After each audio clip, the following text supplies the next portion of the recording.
Good evening students. Adverb हम लोगों ने थोड़ा पढ़ा है, उसमें एडवर्ब ऑफ मैनर के बारे में भी हमने पढ़ा, एडवर्ब ऑफ फ्रीक्वेंसी के बारे में भी पढ़ा, एडवर्ब ऑफ टाइम के बारे में भी पढ़ा। तो यहाँ पे कुछ सेंटेंस हम लिखे हैं, इसमें थोड़ा देखते हैं इसमें एरर कहाँ है। थोड़ा सा एरर अलग से करवाएंगे, लेकिन अभी इसमें थोड़ा सा देख के अपने अभी तक के एडवर्ब के नॉलेज को थोड़ा सा हम टेस्ट करेंगे। जैसे देखिए यहाँ पे he comes often every day, वह प्रतिदिन बार बार आता है। ऑफन मतलब बार बार। He comes often every day, तो यहां देखिए ये एडवर्ब ऑफ फ्रीक्वेंसी है। बार बार, कितनी बार? बार बार। तो कितनी बार बताने वाला जो एडवर्ब है वो एडवर्ब ऑफ फ्रीक्वेंसी है। और हम लोगों ने ये पढ़ा है कि एडवर्ब ऑफ फ्रीक्वेंसी जो है वो वर्ब के पहले आना चाहिए। तो ये होना चाहिए ही ऑफन कम्स एवरी डे। ही ऑफन कम्स एवरी डे, ऐसा होना चाहिए। He goes usually to the shop every Sunday, इसमें भी वही गलती है। He usually goes to shop every Sunday, ऐसा होना चाहिए। ये usually यहां होना चाहिए और goes यहां होना चाहिए वर्ब से पहले। He is always happy, ये सेंटेंस सही है। ये हमने पढ़ा है कि टू बी वर्ब अगर मेन वर्ब की तरह यूज किया गया है तो उसके बाद हम लोग एडवर्ब रखेंगे। तो ही इज ऑलवेज हैप्पी। यहां एक सेंटेंस है, the boy rode beautifully yesterday on the notice board. यहां देखिए लिखा कैसे है? ब्यूटिफुल्ली, मतलब ये मैनर बता रहा है, एडवर्ब ऑफ मैनर। कब लिखा? yesterday। ये एडवर्ब ऑफ टाइम है और ये जो है ये बता रहा है कि कहां लिखा, तो ये प्लेस बता रहा है। तो इसमें एक फॉर्मूला के रूप में हम ये याद रख सकते हैं, एमपीटी। एमपीटी का मतलब हुआ एडवर्ब ऑफ मैनर पहले रखा जाएगा, एडवर्ब ऑफ प्लेस उसके बाद, और एडवर्ब ऑफ टाइम लास्ट में आएगा। तो इसका मतलब ये यस्टरडे, ये मैनर तो ठीक है, ये टाइम जो आ गया ये टाइम लास्ट में होना चाहिए, मतलब ये यस्टरडे यहां नहीं होना चाहिए। तो the boy road beautifully on the board yesterday,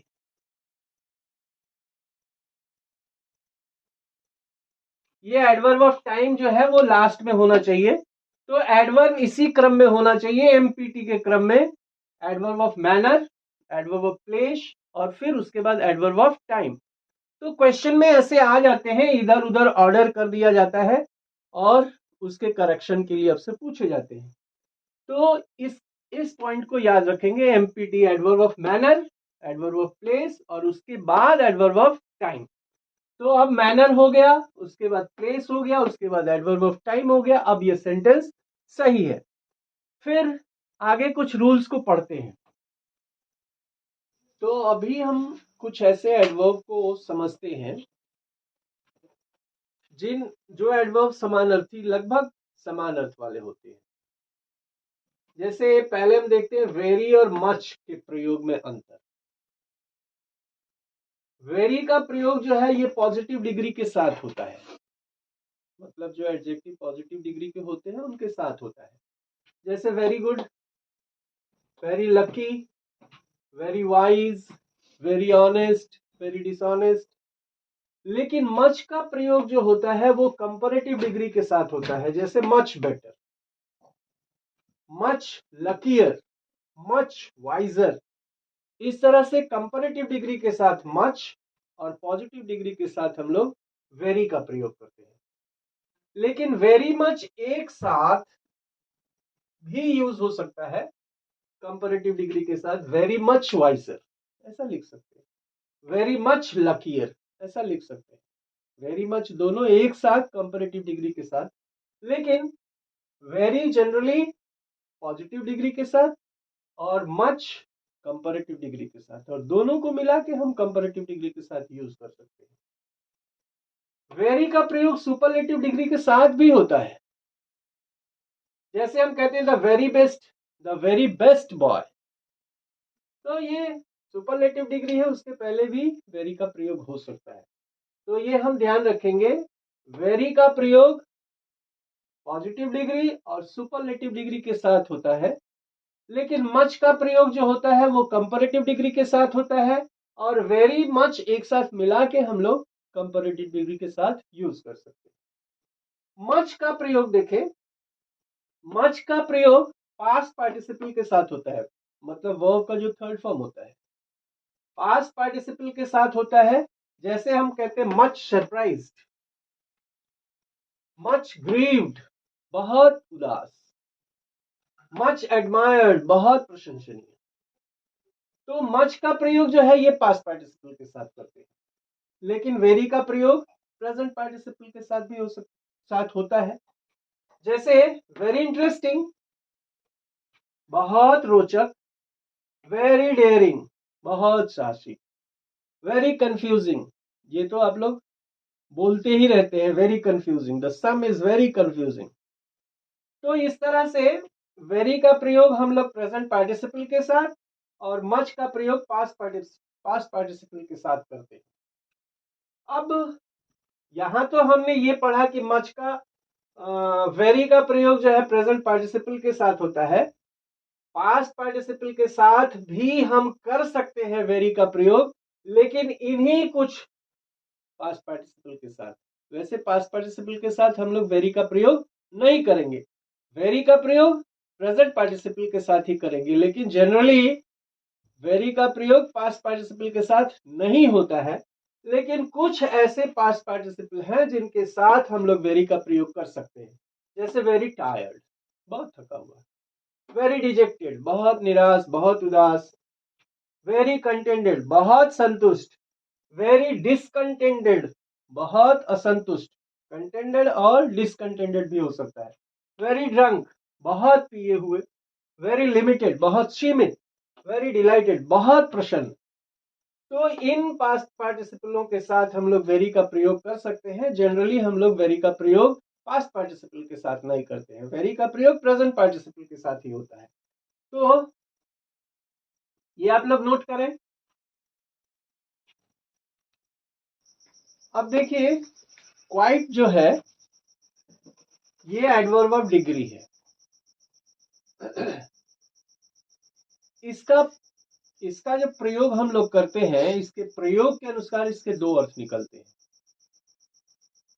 a little अर्थ निकल सकता है, मतलब थोड़ा, लेकिन कुछ है, थोड़ा लेकिन कुछ है। मॉडरेटली मतलब औसत रूप से, वही मतलब है, औसत रूप से लेकिन बहुत नहीं। क्वाइट का मतलब औसत, औसत में कुछ है, मतलब कुछ है लेकिन बहुत नहीं है। और दूसरी बात, इसका प्रयोग हम वेरी के स्थान पे नहीं करते।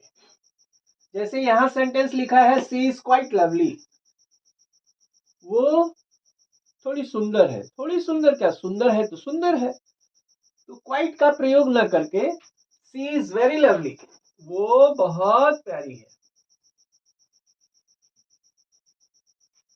क्वाइट को वेरी के स्थान पे नहीं डाल सकते। यू आर क्वाइट हैंडसम, अरे भाई हैंडसम है तो हैंडसम है, हैंडसम में थोड़ा और बहुत क्या, तो you are very handsome. Quite अगर लगाते हैं तो लवली है, थोड़ी लवली है, हैंडसम है तो थोड़ा हैंडसम है, तो थोड़ा हैंडसम नहीं बहुत हैंडसम है, ऐसा बोला जाता है। यहां देखिए, the colours almost match but not quite, रंग लगभग मिलते हैं लेकिन पूरी तरह से नहीं, वो एकदम एब्सोल्युटली नहीं मिल रहे हैं, वो परफेक्टली नहीं मिल रहे हैं, मॉडरेटली मिल रहे हैं, औसत रूप से मिल रहे हैं।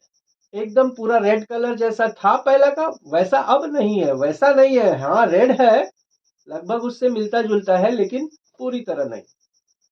The two situations are quite different, दोनों परिस्थितियां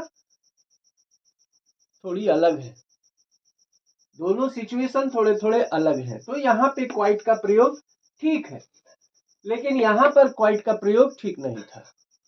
तो इस तरह से क्वाइट का अर्थ जो होता है ये परफेक्ट नहीं होता, ये मॉडरेट होता है, इसलिए ये समझ के हम लोग यूज करेंगे।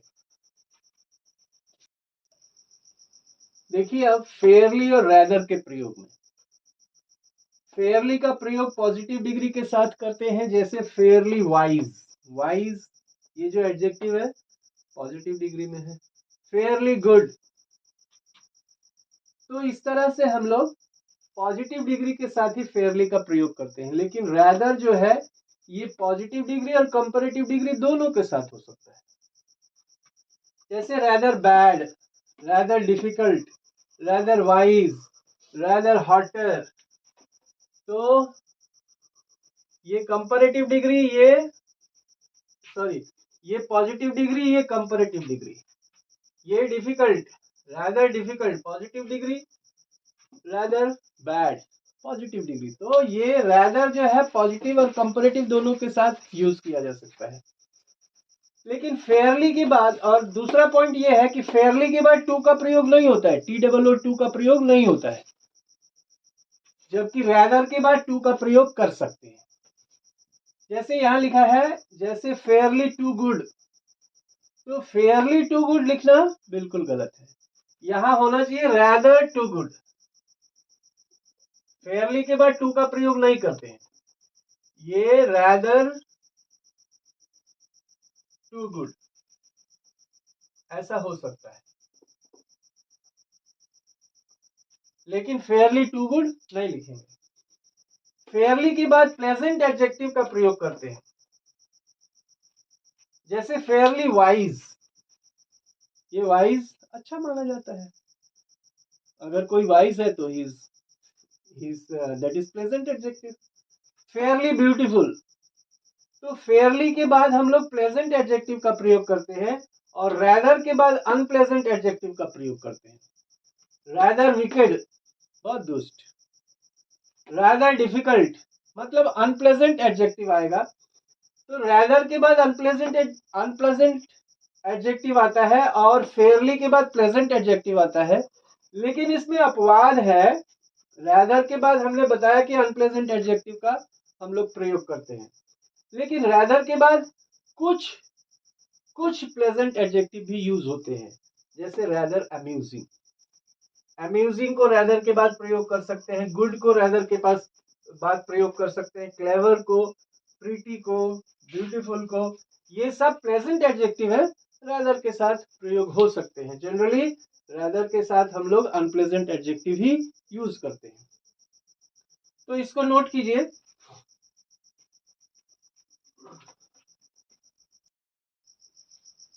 यहां देखिए TOO, ये भी एक एडवर्ब है, इस टू का अर्थ ऑल्सो से भी है, मतलब भी से।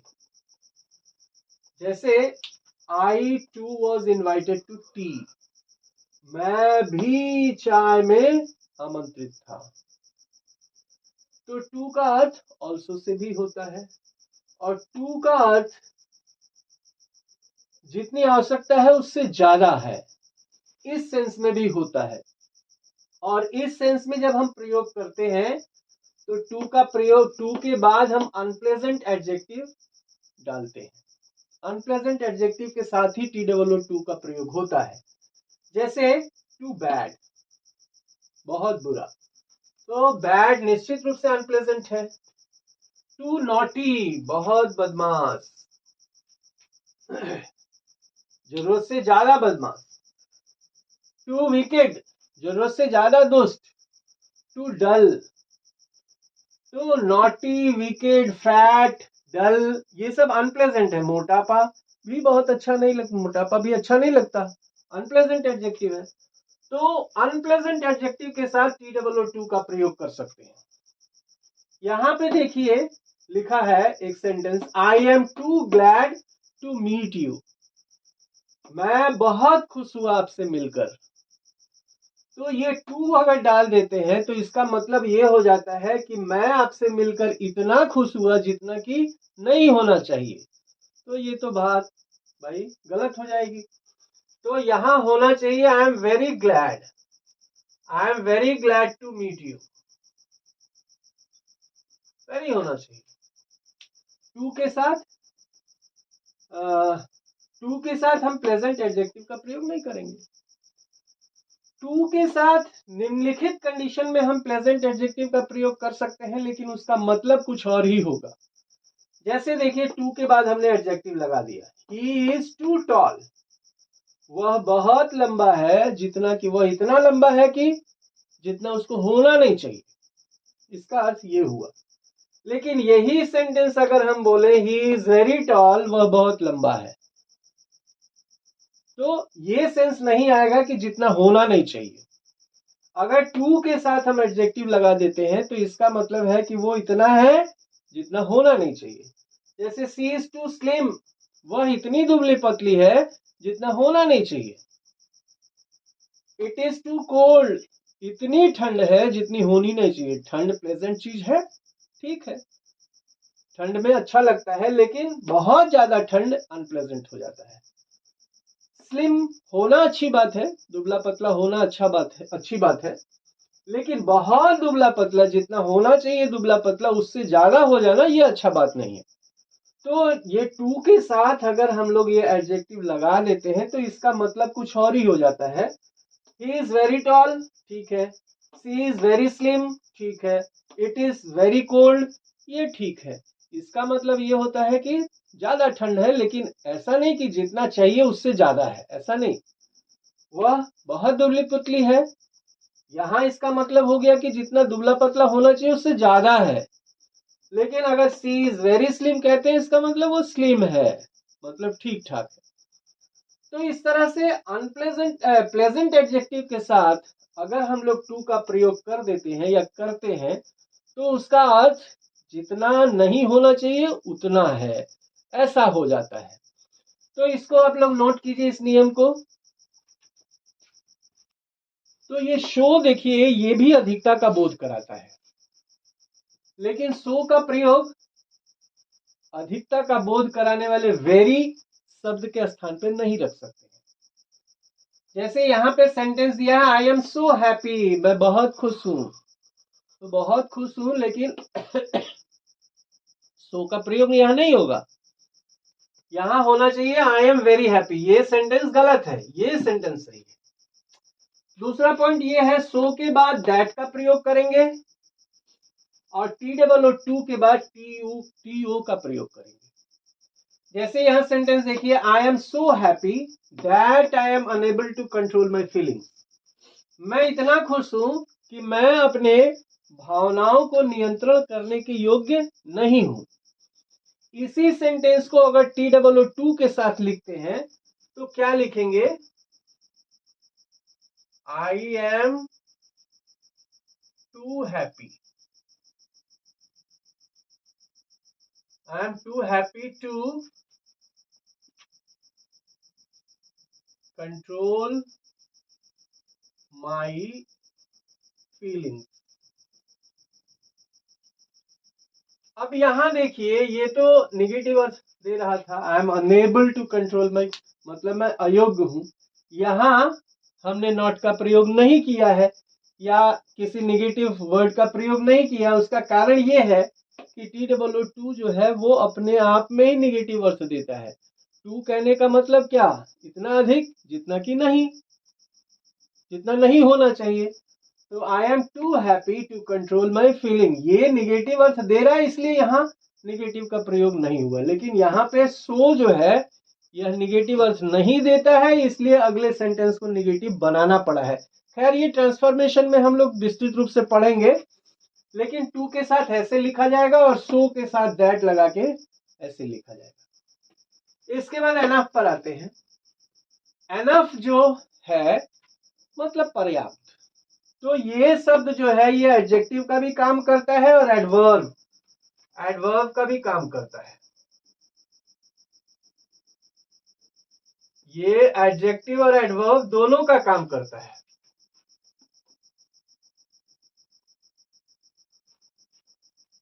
जब एनफ को हम एडवर्ब के तरह प्रयोग करें या एनफ जब एडवर्ब का काम करे तो इसका प्रयोग एडजेक्टिव के बाद होगा।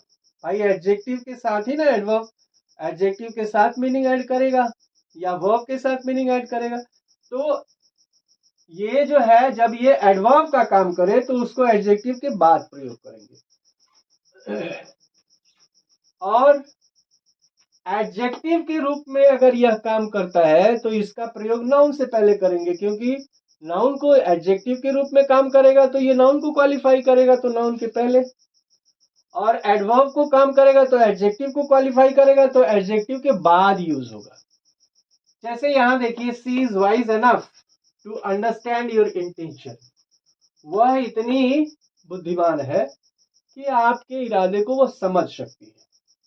तो वाइज, वाइज जो है एडजेक्टिव है और एडजेक्टिव के बाद ये एडवर्ब लगाया गया है। तो एडजेक्टिव अगर यूज करते हैं, एडजेक्टिव के साथ एनफ यूज करते हैं तो एडजेक्टिव के बाद यूज करेंगे। सी हैज एनफ मनी, ये नाउन है तो मनी से पहले एनफ लगा, नाउन के पहले लेकिन एडजेक्टिव के बाद यूज करेंगे।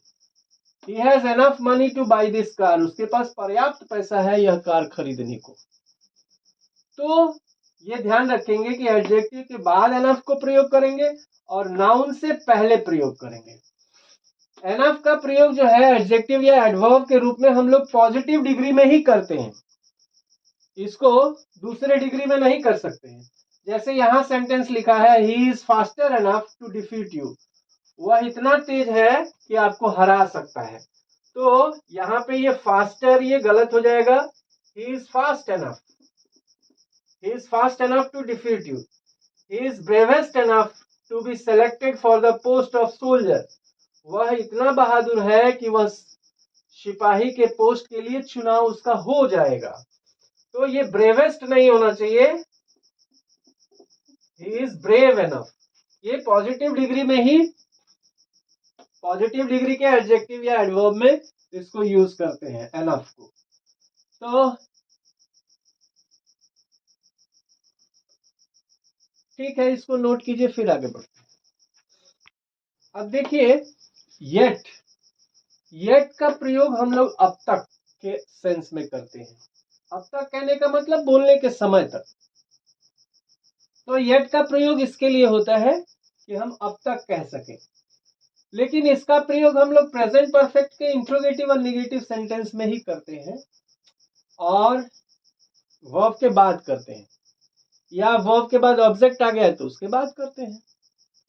जैसे यहां लिखते हैं, the postman did not come yet, postman अभी तक आया नहीं है, मतलब बोलने के समय तक आया नहीं है। तो ये किस टेंस में है? ये तो भाई पास्ट इंडेफिनिट में है, तो पास्ट टेंस में नहीं, ये सिंपल प्रेजेंट परफेक्ट में करेंगे।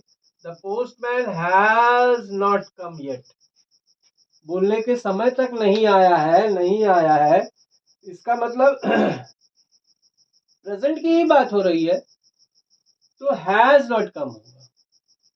Didn't the postman come yet, क्या अभी तक पोस्टमैन नहीं आया? तो यहां डिडंट का प्रयोग गलत है, यहां हैजंट का प्रयोग होगा।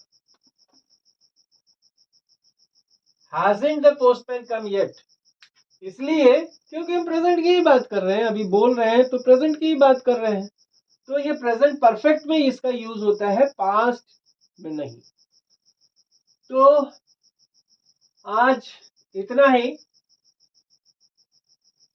आप लोग मन से मन लगाकर पढ़िए, सारे नोटों को नोट डाउन कीजिए।